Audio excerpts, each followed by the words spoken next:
Welcome to Learn Modern JavaScript, Getting Started. This is the first course in the Learn Modern JavaScript series. I'm excited to take this journey with you. I'm Stephen Hancock with All Things JavaScript. Now, this particular course has been geared towards those just getting started with JavaScript. But before I dive into the topics that we will be covering, I want to explain the title. Why did we use the word modern in the title? Is this some new type of JavaScript? And first, I want to make sure you understand and are clear that this is not. Modern just happened to be the only word that conveyed what we want to cover. Now, JavaScript has changed quite a bit over the years, not just as a result of the new standards, but also how it is used. Because JavaScript was intended to be an easy language for beginners to learn, there are many that learn just enough to get by. They learn a little bit to modify an HTML page, and that's all.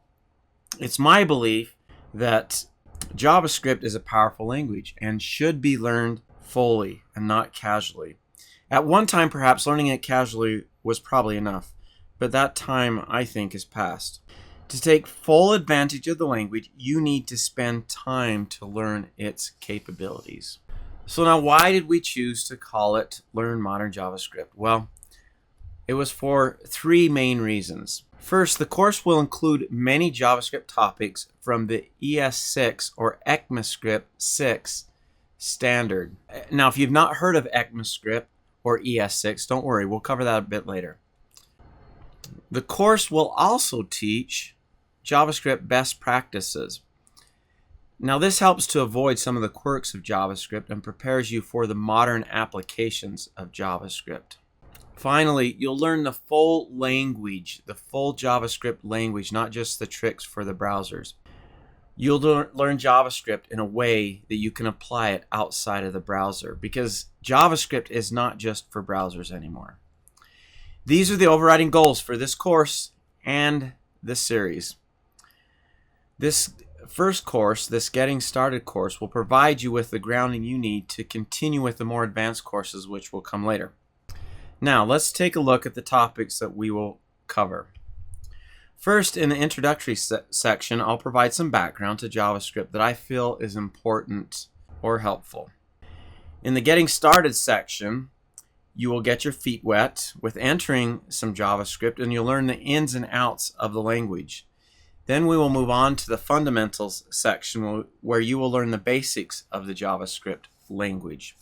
In control structures, we will mainly focus on loops and conditionals, which are an important part about JavaScript or any language for that matter. Then we'll move on to arrays. This will be a short section, but it's important to understand the concepts presented here. Following arrays, we'll discuss functions. The way JavaScript handles functions is one of its more powerful features, and so it's important to become very familiar with this topic. And then objects. Understanding and using objects is an important part of the JavaScript language and an important part of becoming a modern JavaScript developer. Following objects, we'll begin working with the DOM. This will mainly concentrate on how JavaScript is used within a browser to manipulate HTML pages. Finally, we'll finish up with debugging and deploying. This will contain some important concepts that any JavaScript developer needs to know.